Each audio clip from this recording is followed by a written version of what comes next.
Saya nak baca satu hadis penutup kepada surah Al-Ikhlas. Ni kalau dalam kuliah lagi panjang tau. 1 jam setengah bahas Al-Ikhlas saja. Muslimat, kata Nabi SAW, rawat Tirmizi an Abi Hurairah qala aqbaltu ma'an Nabi SAW fasami'a rajulan yaqra' qul huwallahu ahad. Faqala Rasulullah SAW wajabat. Qultu ma wajabat? Qala al-jannah. Syok muslimat, syok, masya-Allah. Tu jangan pelekeh orang yang asyik kul huwallahu ahad. Lepas ni jadikan amalan. Dalam kuliah Ustazah Hafizah Musa yang tajuk La ilaha illallah tu, dia suruh amal surah Al-Ikhlas. Subhanallah. Tu kenapa dibaca dalam tahajud, dalam witir, dinasihatkan Ustazah. Saya malam ni nak buat solat hajat, baca surah apa Ustazah? Ramai yang tanya macam tu. Ustazah pun biasalah, rakaat pertama Al-Kafirun, rakaat kedua Al-Ikhlas. Kenapa asyik surah tu je Ustazah? Tak ada surah lain ke? Okey kak, rakaat pertama Al-Baqarah, rakaat kedua An-Nisa. Pingsan lah Ustazah nak baca. Tak nak pula. Kita bagi ni muslimat yang mudah, tetapi bila mu bertadabbur akannya boleh menangis kamu dalam solat.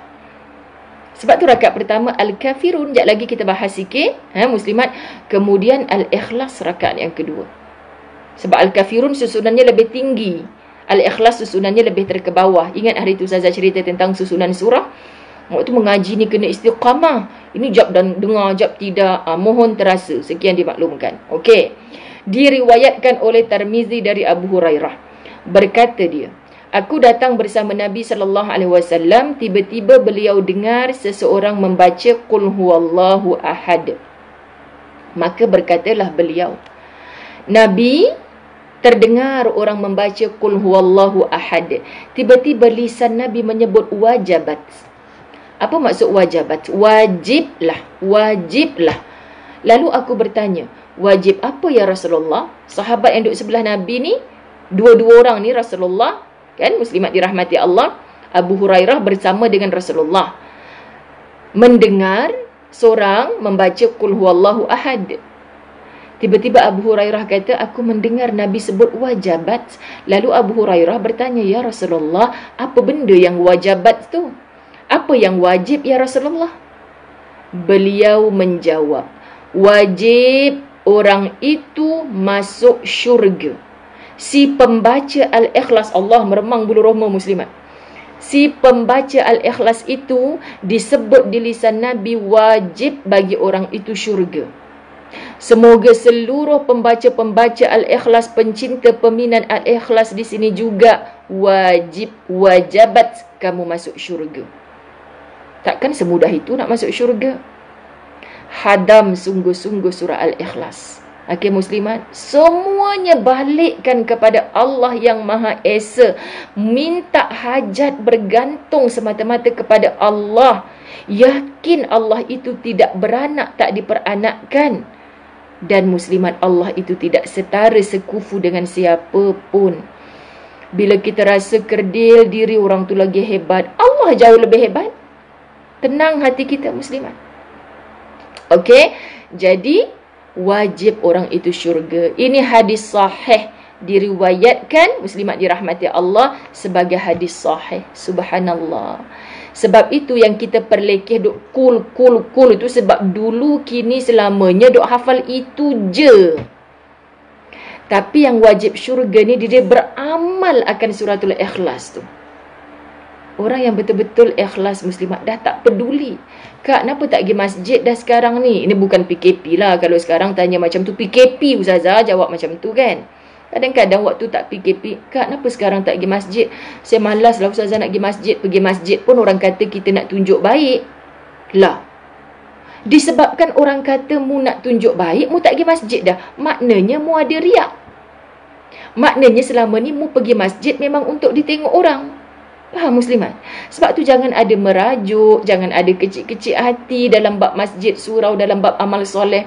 Kita yang buat segala-gala, tapi bukan kita yang dapat pujian, yang dapat penghargaan. Orang yang tak buat apa-apa tu pula. Dah mu kata mu punya kerana Allah sungguh, ikhlas sungguh. Jadi pandang, ubah minda kita ni. Terima kasih ya Allah, tak dapat pujian kat sini. Lebih mudah untuk aku buat lillah. Wallahi muslimat, yang paling merisaukan Ustazah Zai saat ini, Konon-konon lah, konon-konon setelah menjadi selebriti ni kan, konon-konon muslimat. Takut yang kita buat ini muslimat makin untuk tontonan, untuk khalayak ramai. Ini paling takut. Saya selalu bincang dengan para asatizah. Lebih baik jadi pendakwah silent. Lebih baik jadi pendakwah yang tidak dikenali. Lebih baik beramal tanpa orang ketahui. Kerana jelas semua itu untuk Allah. Tapi bila kita ni jadi hak masyarakat, dipertontonkan sana sini, susah nak menjaga hati muslimat, susah. Jadi tahniah kepada para ibu yang menjadi pendakwah di dalam rumah sendiri. Tak perlu kita menjerit-jerit khabar kat jiran sebelah. Hari ni aku kejut anak aku 51 kali, kau tahu. Kejut laki 99 kali. Tak payah cerita muslimat. Kita pendakwah dalam rumah kita sendiri. Tak dihargai oleh suami. Makasih yang kejut abang tadi. Kalau tidak, tak puasa abang hari ni. Tak dihargai muslimat. Tapi kitalah pendakwah. Ikhlaskan hati. Engkau hantar aku menjadi isteri dia ya Allah. Engkau hantar aku sebagai ibu kepada 8 orang yang degil-degil ni ya Allah. Moga hari ni je lah noktah degilnya ya Allah. Bukan tahun depan. Bukan setelah menjadi suami. Nah muslimat, tukar minda kita ni, pandang apa yang Allah bagi itu menjadi satu kepositifan. Tengok kamus, ada tak bahasa kepositifan? Okey muslimat. Sekarang saya nak pindah kepada surah Al-Kafirun. Masa nak habis, ada 10 minit je lebih kurang. Tak mengapa, sebab surah Al-Kafirun Ustazah tak nak pergi panjang. Ustazah cuma nak kaitkan kenapa agaknya Nabi SAW suka dalam solat-solat sunatnya membaca Al-Kafirun dan Al-Ikhlas. Kerana ini akidah. Dua surah ni muslimat dirahmati Allah memasakkan bukan memasakkan menu buka puasa, mempasakkan di dalam hati kita ni akidah yang kukuh hanya Allah. Contoh surah Kafirun. A'udzu billahi minasyaitonir rajim. Qul ya ayyuhal kafirun la a'budu ma ta'budun wa la antum 'abidun ma a'bud wa la ana 'abidun ma 'abadtum wa la antum 'abidun ma a'bud lakum dinukum waliyadin. Berapa ayat muslimat? Surah Al-Kafirun 6. Tapi ada orang yang jadi 8 ayat, ada yang jadi 9 ayat. Suami duk baca kan, anak baca Al-Kafirun. Ustazah malam tadi latih berdiri solat tarawih. Kenapa kak? Duk baca Al-Kafirun tak jumpa noktah. Duk ulang wala antum abiduna ma a'bud wala ana abidum ma abadtum wala antum abiduna ma a'bud wala ana abidum ma abadtum wala antum abiduna ma a'bud wala ana abidum ma abadtum wala antum. Hei, tak sampai-sampai ke lakum dinukum waliyadin. Ini bukan cerita lawak. Ini sahih muslimat. Ada orang yang datang kelakarnya, Ustazah ya Allah malam tadi duduk konah habislah. Diulang wala antum abiduna ma a'bud tu 2 kali saja. Hok mu tukar. Melencong ke mana-mana sebab kita tak fokus. Nasma Sita, my kawan sekolah dulu ni, alhamdulillah rajin dengar sampaikan kepada sahabat-sahabat di mana? Payajaras. Okey. Salih gelak kan. Memang sahih kan. Kadang-kadang kita baca sendiri surah Al-Kafirun pun, aku tak jumpa mana lakum dinukum waliyadin ni. La a'budu ma ta'budun wa la antum 'abiduna ma a'bud wa la ana 'abidum ma 'abadtum wa la antum 'abiduna ma a'bud wa la ana 'abidum ma 'abadtum wa la antum 'abiduna ma a'bud. Ini dah 8 ayat dah ni. Terbabas. Sebenarnya hanya 2 kali ulang. Meh kita faham. Qul ya ayyuhal kafirun. Tak payah tengok terjemahan. Surah ini cerita tentang surah Al-Kafirun yang confirm dinerakakan oleh Allah. Pemisah antara kafir dan Islam adalah solat. Orang kafir tak solat, orang Islam solat. Muslimah, surah Al-Ikhlas pemisah antara orang kafir dengan orang Islam. Orang Islam mengimani sungguh-sungguh apa yang ada dalam Al-Ikhlas. Muslimat.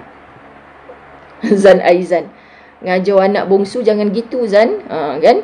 Okey, katakanlah qul ya ayyuhal kafirun. Muslimat dirahmati Allah. Katakanlah hai orang-orang kafir. Allah suruh Muhammad bercakap kepada orang-orang kafir, la a'budu ma ta'budun, aku tidak menyembah apa yang kamu sembah. La a'bud, aku tak sembah apa yang engkau sembah. Kita sepejabat dengan China, India yang bukan Islam, mat saleh, mana duduklah negara orang putih, mana muslimat. Boleh tak kita berkawan? Boleh tak kita berjiran? Ahlan, silakan. Boleh tak petang-petang hantar rumah sebelah jiran Melayu nak buka puasa, ustazah, si Acong kat sebelah intai, boleh tak saya bagi satu pinggan kat dia? Ustaz yang al-mengongi saja yang kata tak boleh. Sebaiknya dalam menyantuni jiran, jiran sebelah bagi lebih-lebih lagi dia nampak. Mau pergi mana itu ustazah Zai? Kan? Nak hantar makanan kat rumah sebelah buka puasa, kau hadong, kau tak puasa kan? Jangan macam tu muslimat. Kalau boleh kita bagi dia sekali. Kalau ustazah nak bagi dekat kafir, dapat kita pahala. Allah tengok mu sedang bersedekah. Allah tak tengok kepada siapa mu bersedekah. Sebab kan muslimat, orang sebelah tu nampak. Kalau cerita dia tak nampak, tak apa. Si Acong tu nampak kita nak hantar rumah Makcik Kiah sebelah tu. Kan dari segi adabnya saja sudah biadab. Kalau kita kata nak bagi dekat Makcik Kiah, engkau tu kafir, tak payahlah. Kan muslimat, teruk berbenar kita ni. So, silakan nak berkawan, nak berbesan dengan orang yang bukan Islam. Tak ada larangan. Kita dah Islam, mak kita belum Islam, ada muslimat. Selagi mereka hidup ini, doakan mereka. Ya Allah, jiran sebelah aku si Acong ni baik sangat ya Allah. Cuma aku pohon dengan sangat engkau campakkanlah hidayah ke dalam hatinya. Sebelum matinya dia masuk Islam ya Allah, ataupun sebelum aku mati. Kenapa kita nak doa macam tu muslimat? Sebab mungkin dalam ramai-ramai jiran kita je yang mendoakan supaya dia masuk Islam, supaya dia dapat hidayah, supaya janganlah kita mati dulu selagi kita belum nampak dia tu masuk Islam. Contoh antara doa yang kita boleh create, bercakap dengan Allah. Dan janganlah matikan dia dalam agama lain selain daripada Islam ya Allah. Doa sungguh-sungguh muslimat. InsyaAllah besan aku tu baik ya Allah. Si siapa nama dia, Kumari kan, doakanlah dia dapat hidayah. Boleh pergi nak ziarah bila dia punya Happy Deepavali, Chinese New Year, pergi. Tapi berhati-hati ketika muslimat dirahmati Allah nak ziarah kematian. Sebab dalam kematian ada upacara agama. Dia suruh menantu mesti bakar colok sekali. Apa sahaja berkenaan dengan agama tak boleh. Hal makan, hal pakai. Kalau was-was jangan makan. Dia hidangkan segala-segala yang ada buah. Makan je lah buah tu muslimat. Ustazah, tapi kalau dia guna pisau yang tadi basuh pakai dia potong babi, tu dia potong buah sekali. Benda yang kita tak nampak jangan persoal. Sekarang ni soal kita nak menjaga adab yang dihidangkan buah. Buah itu pada mata kita halal. Tak payah nak pergi dapur je boleh. Nak cium pisau kok ada bau babi ke? Tak, itu bukan kerja kita. Tapi kalau nampak daging, masak apa, taucu contoh kan. Dan besan kita Cina, kita wajiblah fikir, tanya, minta maaf ni daging apa. Sebab apa muslimat? Khawatir kita tahu kesukaan favorite food dia adalah al-babiyun. Takkan kita nak makan sekali. Benda yang was-was jangan ambil. Okey? Inilah a'budu ma ta'budun. Aku tidaklah menyembah apa yang kamu sembah. Wala antum a'biduna ma a'bud, dan tidak pula kamu menyembah apa yang aku sembah. Muslimat, ayat ini dalam tafsir Al-Azhar membahaskan mereka ni nak menggula-gulakan Muhammad, suruh Muhammad masuk dalam agama mereka. Dah tak payah dah sampaikan ajaran baru pelik-pelik yang Tuhan kau tak nampak ni Muhammad. Okey Muhammad, apa kata try test cuba. Inilah konco-konco orang-orang kuat, otai-otai orang kafir. Dia bertemu dengan Muhammad. Dia kata, Muhammad, apa kata contoh dalam seminggu 7 hari ni dia suruh Nabi Muhammad berlakon. Engkau try lah agama kami ni, senang je. Ikut agama kami, kau try agama kami try agama kau. Agama tak boleh buat try. Nabi sangat tegas dalam bab ni. Okey muslimat, ini maksud wala antum abiduna ma'bud, dan tidak pula kamu menyembah apa yang aku sembah. Mu belum Islam, mu nak try agama aku yang ada sembahyang, ada puasa, tak boleh.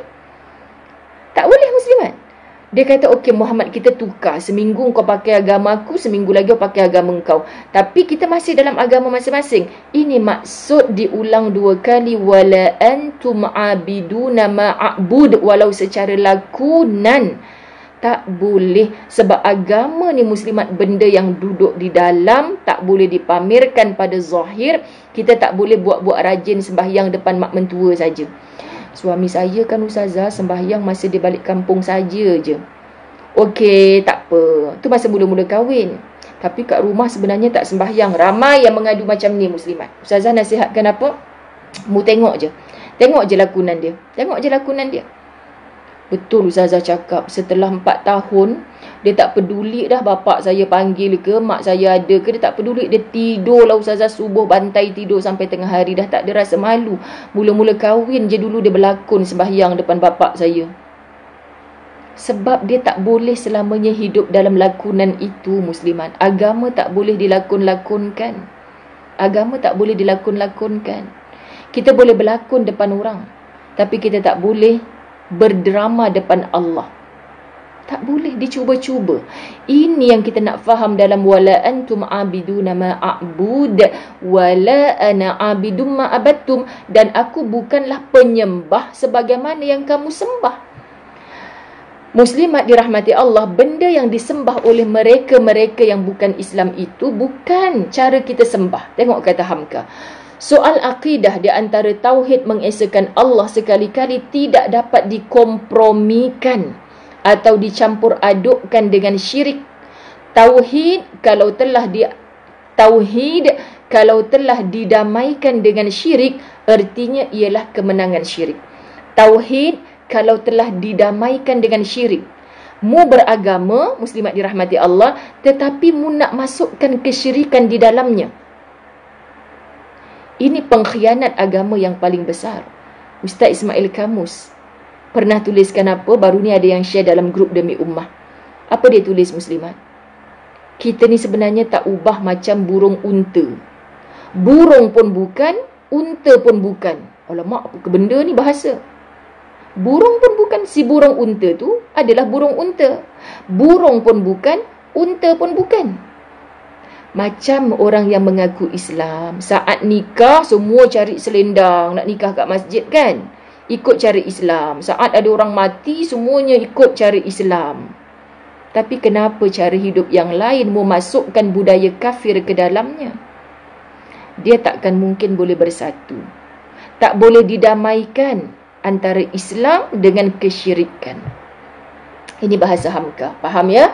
Sebab itu menurut aku, ibadahmu itu bukan ibadah. Ini Muhammad sallallahu alaihi wasallam beritahu. Hamka mengulas, menurut aku ibadahmu yang muduk menyembah berhala, gitu. Hak tu bukan ibadah dan Tuhanmu bukan Tuhan. Itu sebab kita kena sentiasa tekan dengan pengakhiran ayat lakum dinukum waliyadin. Untuk kamulah agama kamu dan untukku agamaku. So sekurang-kurangnya dalam kita membaca Al-Kafirun dalam solat, yakini kenapa tahajud pun disuruh baca Kafirun. Kenapa kalau surah-surah lain kita tak hafal? Tanya ustazah, sunat musafir, selalu kan ustazah kalau nak bawa jemaah berjalan, tak kiralah pergi Mekah, Madinah ke pergi mana, ustazah akan masuk dalam grup, jangan lupa solat sunat musafir. Ustazah nak baca surah apa? Ustazah bukan rakaat pertama Al-Kafirun, rakaat kedua Al-Ikhlas. Ada je makcik-makcik bawang. Ustazah Zai tu agaknya tak hafal surah lain kan? Si Al-Ikhlas, Al-Kafirun, Al-Ikhlas. Enemu nak khabar ni, mu pergi pun terbang ke mana-mana pun kamu orang Islam. Kan? Garang dah dimarah. Sedang itu, apa lagi nak sebut muslimat kat sini? Yang penting-penting, semua penting. Tapi itulah kita ni kan muslimat dirahmati Allah. Okey. Nabi Muhammad sallallahu alaihi wasallam tegas dalam sikapnya menentang sembahan mereka, terutamanya berhala, sehingga timbul satu pertandingan siapakah semangat yang lebih kuat mempertahankan pendirian masing-masing. Jawapannya yang dalam ada Allah, itulah yang paling kuat. Sebab dia tak mungkin berlakon. Haji, dulu rajin datang ke masjid, sekarang tak pernah. Yelah dulu AJK ustazah, sekarang tak AJK. Pula. Jadi AJK, rajin pergi masjid. Tak jadi AJK, tak payah pergi masjid. Mu sembahyang usalli fardhu zuhri arba'a raka'atin lil AJK ke? Tak, lillah. Kita bila faham surah Kafirun, kita boleh test hati aku ni beribadah betul untuk Allah ke tidak? Sebenarnya muslimat. Masya Allah, muslimat dirahmati Allah. Kita kaitkan Al-Ikhlas dengan Al-Kafirun, disuruh banyak kali ulang baca, jangan jemu. Sebelum tidur amalkan baca Qul Huwallahu ahad, Qul a'udzu birabbil falaq, Qul a'udzu birabbin nas. Ini sunnah. Tapi berapa ramai sebelum tidur pun tak baca. Allah ustazah, bosanlah asyik Qul Huwallah je. Muslimat, jangan dibegitukan, jangan memperlekehkan. Itu kesukaan Allah dan Rasul. Syaratnya tadabbur akannya. Boleh ya? Wahai pencinta surah Al-Ikhlas yang duk baca ulang-ulang dalam solat, anda hebat. Semoga anda termasuk di kalangan orang-orang yang kata Nabi wajib syurga untuk musyarat. Di luar solat, adakah sungguh-sungguh mu telah kembalikan segalanya kepada Allah? Allah yang mana? Allah yang ahad. Allah yang mana? Allah yang as-samad. Allah yang mana? Lam yalid wa lam yulad. Allah yang mana? Kufuwan ahad. Tak ada yang setara dengannya. Ini kena faham. Kita dalam tadabbur bukan disuruh hafal terjemahan satu persatu lah. Disuruh faham supaya minda kita ni boleh pujuk hati kita ni, muslimat. Ketika orang tak pandang aku, Allah sedang memandang aku. Ketika aku kehilangan tali tempat berpaut, Allah sedang menghulurkan talinya kepada aku. Boleh? Maka perbanyakkan zikir. La ilaha illallah, la ilaha illallah, la ilaha illallah. Sampai jatuh air mata kita bila kita berseorangan. PKP ibu-ibu yang terpaksa bersendirian. Lagi berita sedih, raya ni mungkin saya tak diziarahi oleh siapa-siapa. Please ibu, jangan bersedih. Peluang Allah mendekat sangat dengan kita. Cuma Allah memang tak buka hijab untuk kita melihat Allah yang sedang bersama kita. Sabar ibu, kita hidup tak lama lagi je. Tak lama lagi je, kita pasti mati. Mati orang beriman ini dinanti-nanti kerana dia akan bertemu dengan Rabbul Izzati. Semoga perhatian Allah kepada kita mengatasi segala cinta, dan perhatian kita kepada Allah juga mengatasi segala cinta. Ini hasil daripada Qul Huwallahu ahad, hasil daripada Qul ya ayyuhal kafirun.